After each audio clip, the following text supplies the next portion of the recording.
Olá pessoal, como vocês estão? Tudo certinho? Hoje nós vamos falar sobre divisão de carteira. Uma dúvida muito comum para quem é iniciante. Quanto que eu coloco em ações? Qual o percentual? Quanto que eu coloco em fundos imobiliários? Eu devo comprar renda fixa e investimento no exterior? O que eu faço? Como que eu divido a minha carteira? Olha, tem um parâmetro, claro que tem parâmetro, mas mesmo assim, a sua carteira sempre vai ter o seu toque. Porque só você sabe o que realmente você quer. Imagine a carteira de uma pessoa que é mais arrojada. E agora eu nem estou falando de iniciante. A carteira dela poderia ter uns 30% em ações, 10% em criptomoedas, talvez até aumentar um pouco mais ações, colocar 50%, 60%. Então vai muito do que você quer. Vocês sabem que eu sempre falo aqui que você precisa, antes de investir, definir quem é você no campo do investimento. O que você quer para a sua vida? Qual é a sua estratégia? Eu sempre falo isso. Assim como eu faço uma relação com a idade, para que a gente tenha assim um mínimo de coerência. No vídeo anterior, onde eu falei sobre dividendos, a ilusão do dividendos, eu também disse que eu tinha 57 anos. Mas por que eu, com 57 anos, vou apostar em ativos que vão valorizar, se bem escolhidos, são empresas de crescimento, né? Vão valorizar bem, vão multiplicar o meu dinheiro, mas eu vou ter que esperar 10, 15 anos. Por que eu faria isso? Não é melhor eu investir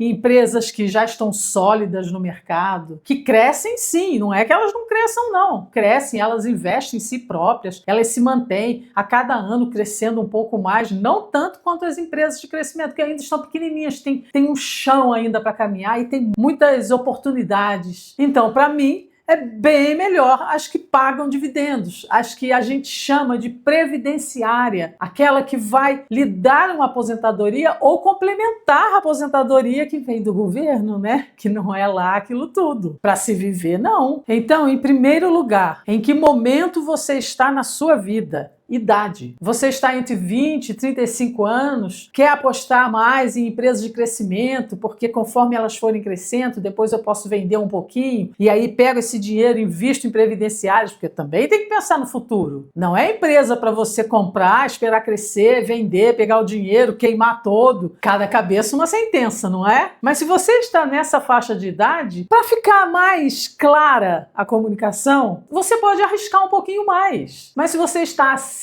dos 35 anos, quanto maior a idade, mais previdenciário você precisa ser. Depois disso bem entendido, você precisa definir a sua estratégia em cima dessa sua idade, do que você quer para sua vida. Aí, alguém entre 20, 30, 35 anos me diz assim: mas Hannah, eu não quero prioritariamente ter empresas de crescimento também. Não é porque eu sou mais novo que eu preciso ter empresa de crescimento. Eu queria também focar em empresas que pagam bons dividendos, fundos imobiliários, porque eu já quero construir agora a minha aposentadoria futura e quem sabe me aposentar bem antes que o convencional. Tá certo isso? Claro que tá! Não tem problema nenhum, porque de qualquer forma, num percentual bem menor, você vai ter empresa de crescimento, faz parte. Então, de modo geral, quanto mais jovem, mais poder de decisão. Você tem um pouquinho mais de tempo, até mesmo para cometer alguns enganos. Conforme a idade vai chegando, aí você precisa dar um pouquinho mais de atenção. Não, agora não dá para eu ficar testando muita coisa. Agora eu preciso ter realmente alguma coisa que me garanta um futuro melhor. Tá vendo? O parâmetro existe, mas ainda assim é pessoal. Mas se você é iniciante e ainda está um pouquinho perdido, eu vou te mostrar aqui algumas opções. E o que eu vou mostrar aqui não é uma recomendação de investimento. Não tem nem como fazer isso. Eu não conheço você, eu não sei a sua vida, eu não sei o quanto você pode investir. É apenas uma sugestão, um norte, um parâmetro para você não ficar tão perdido. Mas antes de eu lhe mostrar, gostaria de pedir para você se inscrever no canal, apertar o sininho, curtir. Vocês sabiam que apenas 15 a 20% das pessoas que assistem os vídeos curtem? E um percentual muito grande de pessoas que assistem recorrentemente os vídeos não são inscritas. E às vezes porque esquecem. Eu estou falando isso tomando a mim como exemplo, tá? Eu já percebi canais que eu sigo há um bom tempo e que só depois eu me dei conta que eu não era inscrita nele. E vendo que é um bom canal, um canal que que me interessa, aí eu fui lá e me inscrevi. Então vamos lá. Olha, eu trouxe aqui uma divisão bem conservadora. Dá para ser mais conservadora ainda, para quem está iniciando mesmo. Então eu coloquei 40% em renda fixa. E aí, como sugestão, eu coloquei o Tesouro Selic, LCI, LCA. Não sabe o que é LCI, LCA? Não se preocupe não. Já está no forninho um vídeo para sair explicando tudinho sobre LCI e LCA. Então, por que eu coloquei o Tesouro Selic? Porque a reserva de emergência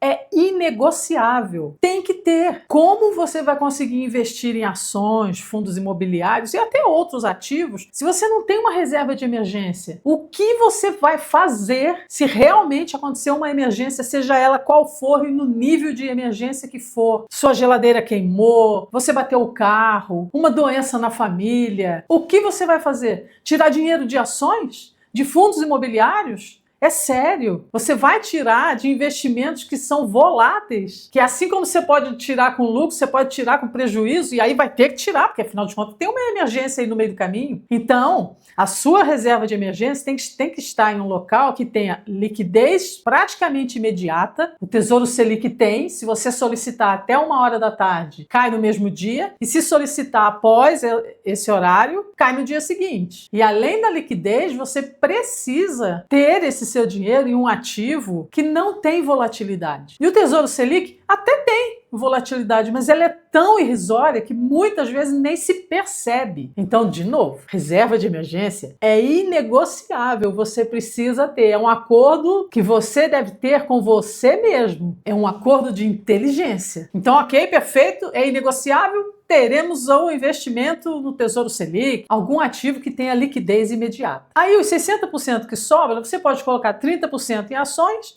e 30% em fundos imobiliários. Quais ações? Aí vale aquela nossa conversa, né? Você quer investir em ações de crescimento, que são menorzinhas e tem um potencial enorme de crescer e valorizar a cota? Você tá lá com seus 20, 25, 30, 32, 30, 33? Vai embora! E analisou e fez uma análise da sua saúde financeira? Ah, eu vou arriscar um pouquinho mais, vai? Pega esses 30% e divide aí da forma que você achar melhor. Com ações de dividendos, bons dividendos, e ações de crescimento. E aí os 30% de fundos imobiliários sempre terá o foco em dividendos, né? Escolher bons fundos imobiliários que possam te render ótimos dividendos. Fundos imobiliários sólidos, que tenham uma diversificação de imóveis, e tendo diversificação de imóveis, tenha também diversificação de inquilinos. Claro, imagina um fundo imobiliário com 40 imóveis, mas 15 deles são alugados para um cliente só. E se esse cliente sai? Mas mesmo assim, há casos em que a gente até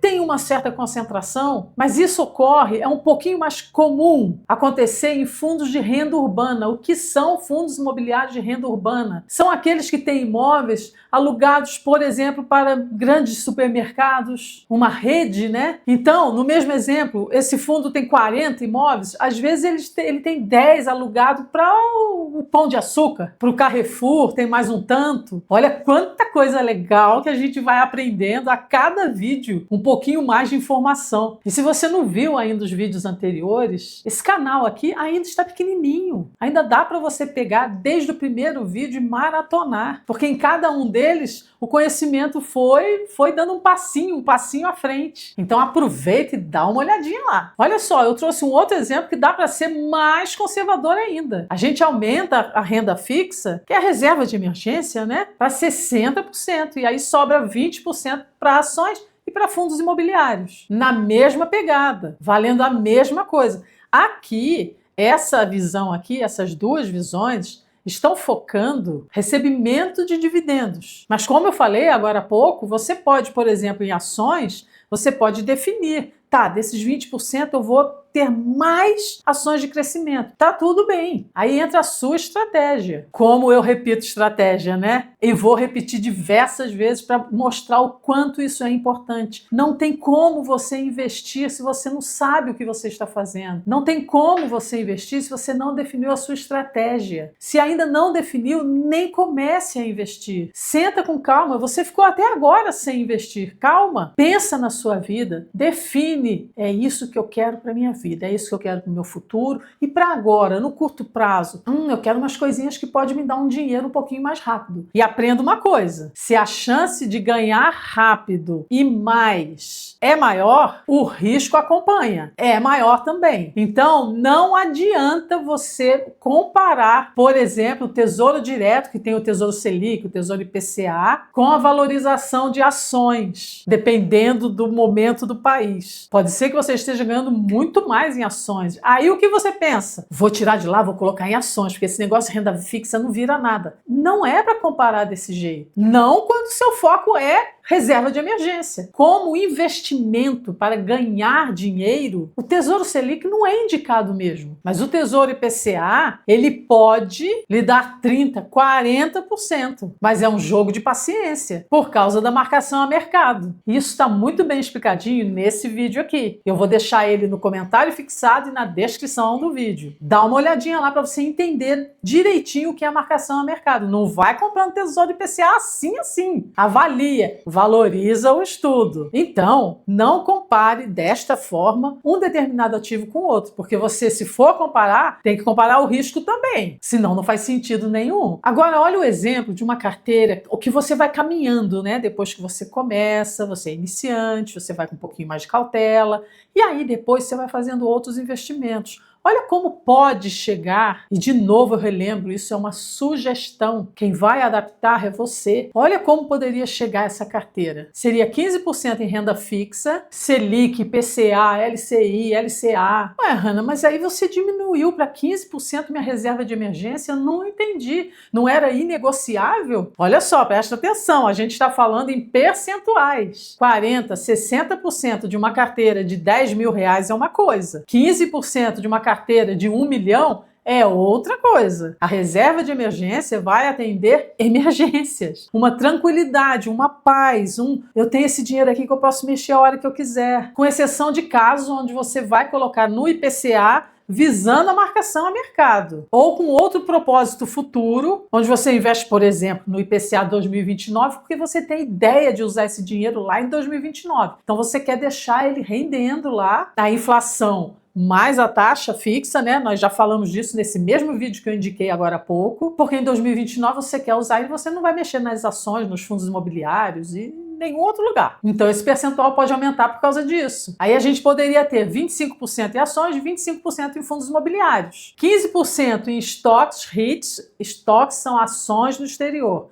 E é no exterior mesmo. É você pegar o seu dinheiro e colocar lá fora. Mas por que você está falando isso, Hanna? Se você falou que é investimento no exterior, é claro que é lá fora. É que você pode investir tanto nas ações lá no exterior, ou você pode investir em BDRs, que replicam essas ações, as estoques lá do exterior. Mas a diferença é que BDR, o seu dinheiro está aqui no Brasil, e estoques, o seu dinheiro está lá fora. E além dessa explicação, é claro que existem outras diferenças, mas isso é conversa para outro vídeo. Então, 15% entre estoques e REITs. REITs se assemelha aos fundos imobiliários aqui do Brasil, mas são bem maiores. E 5% em Bitcoin, um percentual mais conservador. É claro, investimento em criptomoedas, de modo geral, é de altíssimo risco. E qual a relação de rendimento com o risco? Quanto maior o risco, maior a possibilidade de ganhos. O Bitcoin pode valorizar o seu dinheiro de forma muito rápida, assim como a sua volatilidade intensa pode levar o seu dinheiro a uma queda de 80%. Você consegue suportar isso? Você consegue colocar 100 mil reais e depois, em um curto espaço de tempo, você perceber que você tem só 20? Além disso, para investir em Bitcoin,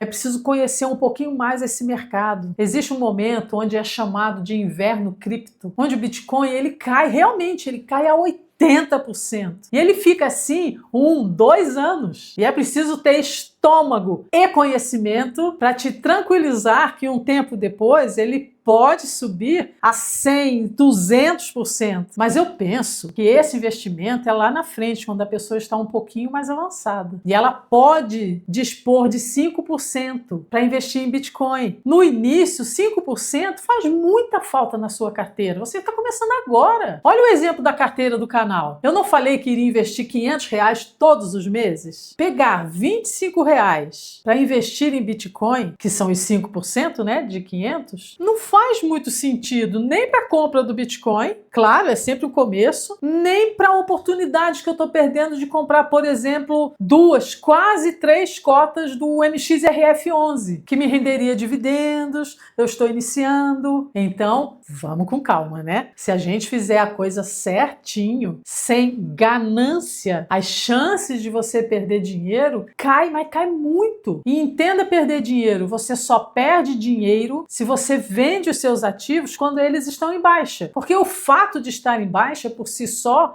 não diz para você que você perdeu dinheiro. A menos que você tenha escolhido empresas sem nenhum critério e elas nem eram tão boas assim. Porque nada é impossível. Mas se você escolhe empresas sólidas no mercado, que já tem anos de existência, que vem com lucros recorrentes, que você estuda o relatório gerencial, vê que a alavancagem dela, a dívida, está dentro da normalidade, ela conseguiria pagar de forma tranquila, paga bons dividendos há anos e dividendos crescentes, essa não seria uma boa escolha? Você não estaria muito mais protegido? Dando um exemplo aqui de um investimento no exterior, não é uma recomendação, tá? Porque precisa estudar também. Apesar dela ser enorme, precisa estudar sempre. Então vamos lá. Você imagina uma Coca-Cola falindo? Você está falando que é impossível a Coca-Cola falir? Impossível não existe. Até Roma caiu em tempos passados. Por que a Coca-Cola não poderia falir? Mas com todas as estatísticas, probabilidades, estudos, você acha que a Coca-Cola vai falir daqui 10 anos, 20, 30? Não teria que acontecer um hecatombe. Por isso que se escolhe bons ativos. E para escolher bons ativos, precisa o quê mesmo? Fala aí, fala.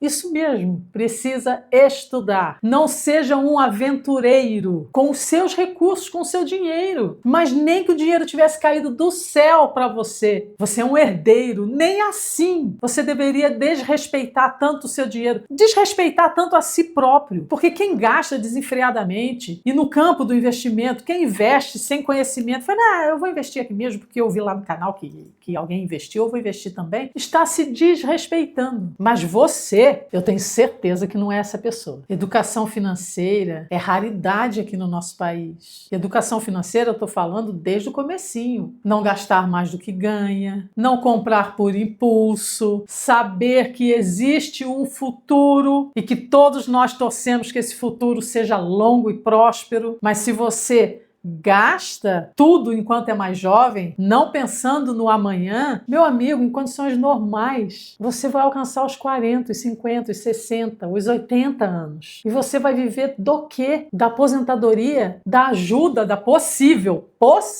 ajuda de um filho? É isso? Você quer ficar nessa dependência? Ou ajuda do governo? E eu sei que quando se é jovem, é muito complexo pensar nisso. É um espaço curto de vida, não se tem a dimensão do que é chegar aos 60 anos. Imagine você com 20 anos, você tem, obviamente, 20 anos no mundo. Como que você consegue imaginar 40 anos a mais? Porque desses 20 anos ainda tem uma parte que você sequer lembra. Nós estamos falando de 20 anos onde você pode pegar, tá bom, sendo generosa, 5 anos onde você realmente se entende no mundo. Então imagine esses 5 anos comparado aos 40 que você tem para frente. É difícil fazer, é difícil assimilar, mas difícil não é impossível. Pensa nisso. E se você não consegue, assim mesmo, você não consegue assimilar dentro da sua mente, olha para pessoas mais velhas, até na mídia mesmo. Quer pegar algo mais famoso? Procura saber de alguns atores que hoje estão mais velhos e que chegaram à bancarrota, que estão quase na miséria e que no passado foram famosos, viveram bem, tinham uma boa casa, carro e que hoje não tem nada. Faça isso. Você não consegue ter essa noção na sua própria mente? Busque pessoas mais velhas. Sim, eu estou pedindo para buscar pessoas mais velhas que não tiveram sucesso financeiro quando chegaram a uma determinada idade. Estou pedindo para ver exatamente isso. Esse exemplo. Porque pessoas que estão vivendo bem agora, com uma idade mais avançada, é disso que a gente está falando. Então, não. Busque um outro exemplo, para você ter uma noção do porquê que agora você, tão jovem, precisaria começar a pensar em investir. Faz sentido, não faz? Compartilhe esse vídeo com outras pessoas para que esse entendimento possa chegar a elas. Comenta aí o que você acha disso tudo, em que posição você já está na sua vida. vida. Comenta também a sua idade. Não precisa falar a idade que você está, se você não quiser. Mas fala a faixa que você está. Olha, Hannah, eu tô aqui entre 20 e 25 anos. Eu tô entre 25 e 30. Coloca a faixa e me diz se você já consegue ver sentido em começar a investir. Vamos bater um papinho sobre isso. E a minha intenção foi te ofertar conhecimento e ser muito didática. E eu espero que eu tenha conseguido. Tenha um ótimo dia, uma excelente semana e a gente se vê no próximo vídeo. Tchau!